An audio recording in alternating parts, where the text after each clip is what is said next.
Everyone, welcome to the new video. तो हम लोग करते हैं अपने चैनल पे पढ़ाई यूपीएससी के लिए, यूपीपीसीएस के लिए और आरओ एआरओ के लिए। फिलहाल जो आज का टॉपिक होने जा रहा है that is the most important topic, क्योंकि अब 60 डेज बचे हैं, अप्रोक्स 58 डेज बचे हैं आपके एग्जाम के लिए। कौन से एग्जाम के लिए? जो यूपीएससी प्रीलिम्स 2025 का एग्जाम है, जो कि 25 ऑफ मई को कंडक्ट होने जा रहा है। कब कंडक्ट होने जा रहा है? 25 ऑफ मई को।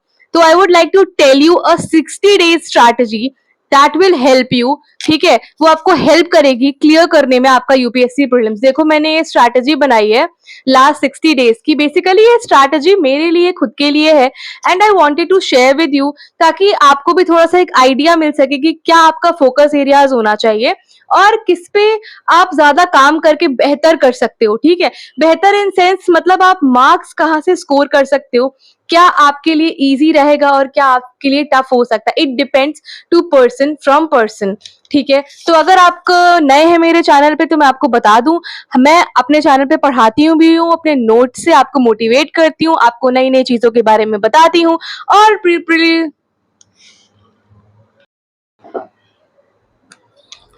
तो मैं आपको बता दूं कि मैं अपने चैनल पे अपने नोट से कुछ चीजें पढ़ाती भी हूँ, जिसमें थोड़ा बहुत मुझे नॉलेज है, और मैं आपको मोटिवेट करती हूँ किसी भी एग्जाम के लिए। जैसे कि 3 एग्जाम्स के बारे में मुझे नॉलेज है, यूपीएससी, यूपीपीसीएस और यूपी आरओ एंड एआरओ, जो कि लास्ट ईयर कंडक्ट हुआ था। फिलहाल आज का वीडियो का जो टॉपिक है वो है 60 डेज स्ट्रैटेजी, क्योंकि लास्ट 60 डेज ही आपके पास है एंड 60 डेज में आपको किस तरह से रिविजन करना चाहिए। ठीक है, तो without wasting any time, moving on to the topic. ये है 60 डेज की स्ट्रैटेजी, मैंने एक फ्लो चार्ट फॉर्म में बनाई है। मैं आपको समझा देती हूँ, इसमें पढ़ने जैसा कुछ नहीं, बट मैं आपको क्लियरली समझाऊंगी। Just a second. ठीक है, तो अब मैं डिवाइड करा है, जो मैंने 60 डेज को ऐसे डिवाइड करा है कि आपके पहले 30 डेज है। 30 डेज मतलब जब मैं ये वीडियो बना रही हूँ तो आज की जो तारीख है वो है 28 ऑफ मार्च। आज 28 ऑफ मार्च, और 28 से लेकर के 28 अप्रैल, मार्च अप्रैल एंड देन मई में 25 को आपका एग्जाम है। तो 3 दिन में लेट हूँ, 3 दिन में लेट हूँ इस वीडियो को बनाने, क्योंकि मुझे चीजों को थोड़ा एनालाइज करने में टाइम लगा और मैं थोड़ी सी बिजी थी। बट फिर भी मैं आपको 60 डेज की स्ट्रैटेजी देती हूँ। ये फाइनल स्ट्रैटेजी है, इसके बाद यूपीएससी प्रीलिम्स के लिए कोई स्ट्रैटेजी नहीं है। 70 डेज का हमारा हार्ड चैलेंज चल ही रहा है।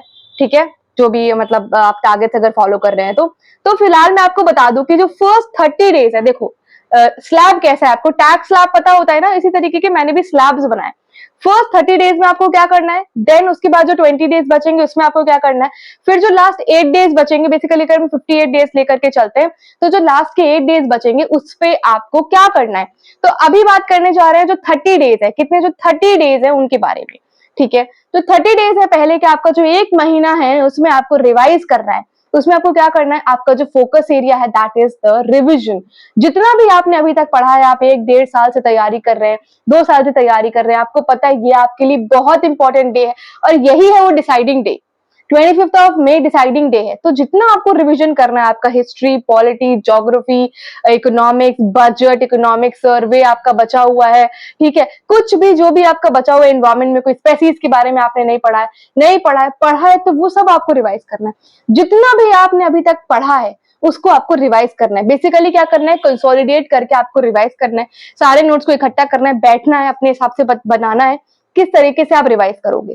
तो रिवीजन है आपका 1 महीने का जो फोकस है, सॉरी सारे सब्जेक्ट्स का रिवीजन।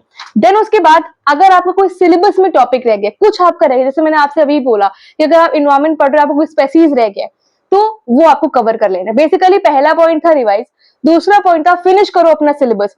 जितना जल्दी हो सके अपना सिलेबस फिनिश करने की कोशिश करो। वैसे तो आपका सिलेबस फिनिश हो ही गया होगा, बट अगर थोड़ा बहुत भी रह गया है तो अपना सिलेबस फिनिश करने की कोशिश करो। And then what you have to do is you have to do at least 2 tests in a week. You have to do at least 2 tests.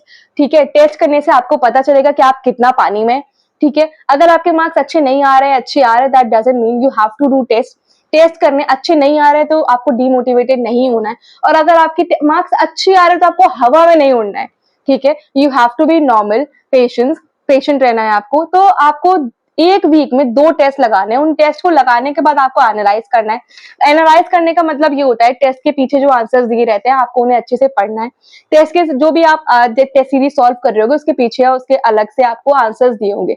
Answers के साथ साथ उसका स्टैटिक पोर्शन भी लिंक करा गया होगा। इफ नहीं करा गया देन आप अपनी स्टैटिक बुक से पढ़ लेना, ठीक है। तो आपको रिवाइज करना है टेक्स्ट, मतलब टेक्स्ट नहीं, टेस्ट को रिवाइज करना। देन उसके बाद आप क्या करना है इस महीने के अंदर, सीसैट। देखो सीसैट जो होता है वो गेम चेंजर होता है। सीसैट या तो आपकी नैया पार लगा देगा या तो डुबा देगा, ठीक है। तो सीसैट में आपको एक महीने में आपने जितने भी सीसैट के एटलीस्ट 10 इयर्स के प्रीवियस ईयर्स को एनालाइज करना, सीसैट के 10 इयर्स के प्रीवियस ईयर्स को एनालाइज करना, उनको पढ़ना, ठीक है।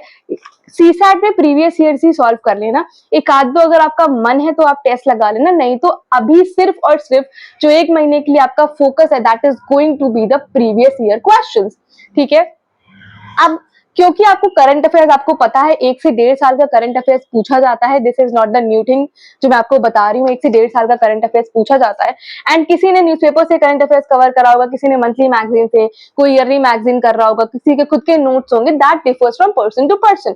बट जितना भी आपने करंट अफेयर्स पढ़ा है और रिसेंट तक का मैं अगर आपको बोलूं कि आपको कब तक का पढ़ लेना चाहिए करंट अफेयर्स प्रीलिम्स देने से जाने से पहले, 25 अप्रैल, ठीक है, आज से एक महीने बाद तक का समझ लो, इतना करंट अफेयर्स आपको पता होना चाहिए, इतना करंट अफेयर्स आपने पढ़ा हुआ होना चाहिए। 25 अप्रैल तक का करंट अफेयर्स आपको पता होना चाहिए। इस सब चीज को करने के लिए आपके पास है 30 डेज। 30 डेज मतलब एक महीना आपका ये सारी चीजें करने में निकल जाएगा, ठीक है। जब आप ये सारी चीजें कर लोगे then you will accumulate some kind of confidence, आपके अंदर कॉन्फिडेंस आ जाएगा, तो आपके लिए चीजें और बेहतर होती जाएंगी आगे के टाइम पे। अब 20 डेज बचेंगे, मतलब 30 डेज और बचेंगे आपके पास, 30 के 28 डेज बचेंगे।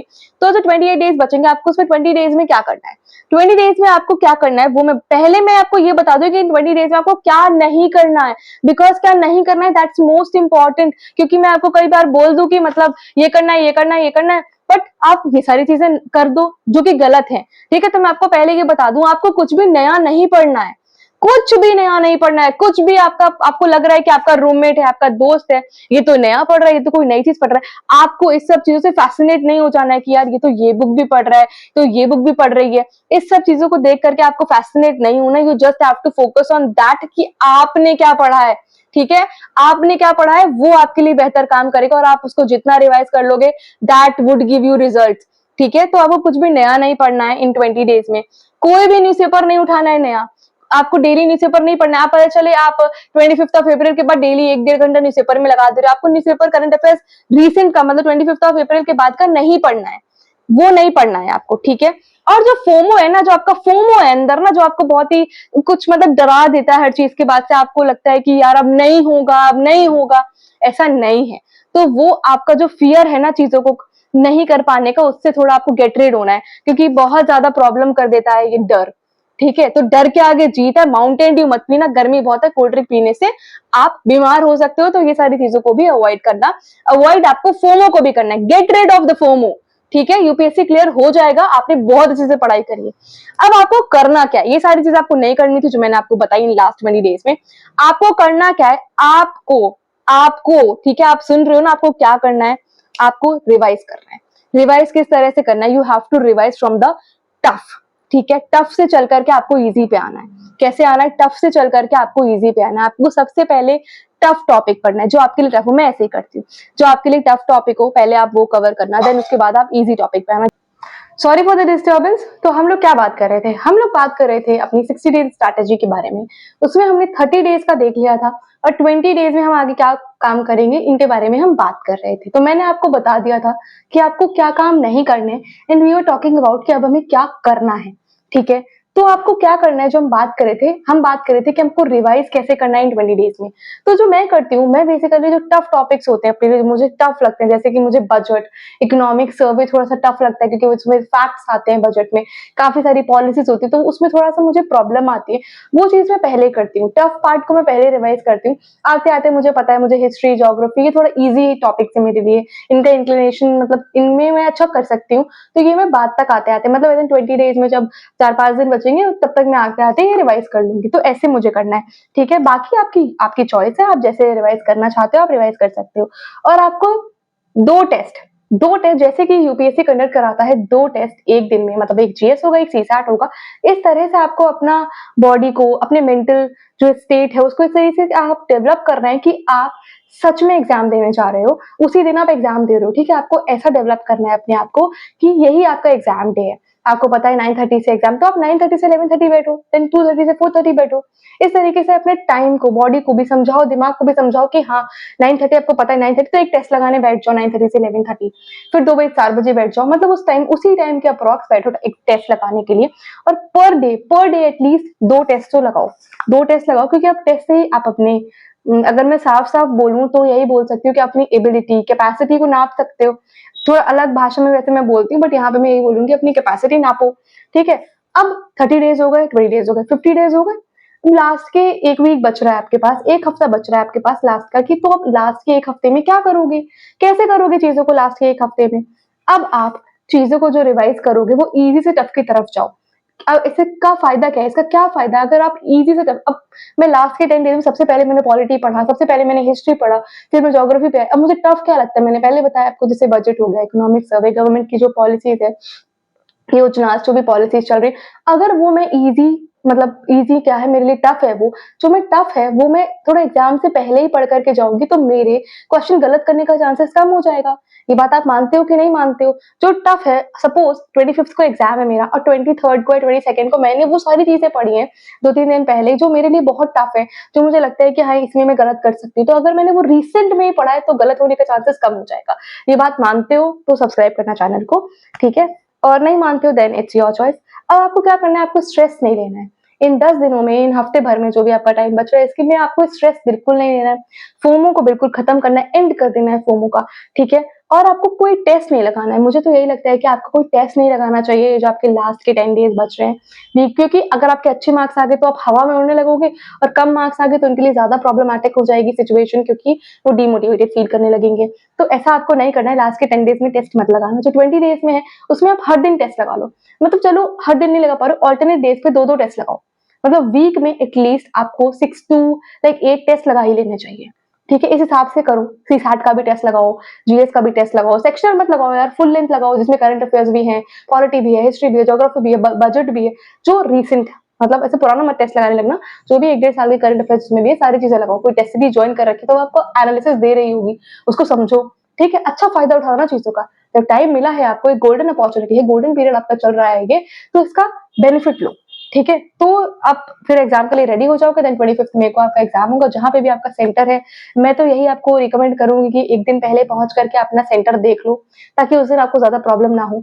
एक दिन पहले चले जाओ, या किसी को भेज दो, अगर नहीं जा पा रहे हो तो किसी को भेज दो कि हाँ, अगर आपको फैमिली फ्रेंड है, कोई फ्रेंड है, फैमिली रिलेटिव है, उसको भेज दो कि भाई ये यहाँ पे जाकर के देखो, बहन यहाँ पे जाकर के देखो, ये मेरा सेंटर है तुम्हारे घर के पास है, मैंने देखा। ऐसे करके कुछ भी देख लो, खुद जा सकते हो तो, दूर है तो खुद जा करके देख लो। अब जैसे मेरा है, मेरा यहाँ पे नहीं पड़ता है तो मुझे जाना ही पड़ेगा, तो मैं एक दिन पहले जाकर के देखूंगी, वहीं रुकूंगी। ऐसे ही कुछ करना पड़ेगा मुझे, तो देख लो। पानी वगैरह कैरी करना, बहुत गर्मी पड़ रही है इस साल, और रिकॉर्ड तोड़ गर्मी पड़ रही है, तो अपने आप को हाइड्रेटेड रखना, आपका दिमाग ठंडा रखना, गर्म मत हो जाना एग्जाम के टाइम पे।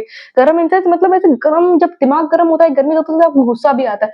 पेशेंस रहना है, पेशेंस बना के रखना है, ठीक है? कूल रहना है, ठंडा मस्त रहना है आराम से, तो आप एग्जाम के लिए ऑलवेज रेडी हो, ठीक है? तो इस तरह से आपको कुछ चीजें करनी है। अगर आप ऐसे करोगे तो हो सकता है ये हायर चांसेस हो जाए आपके एग्जाम को क्लियर करने का, क्योंकि exam day by day tough होता जा रहा है एंड कंपटीशन बहुत बढ़ रहा है। All the best. ऐसे करने से आपके चांसेस बढ़ जाएंगे यूपीएससी प्रीलिम्स को क्लियर करने के लिए।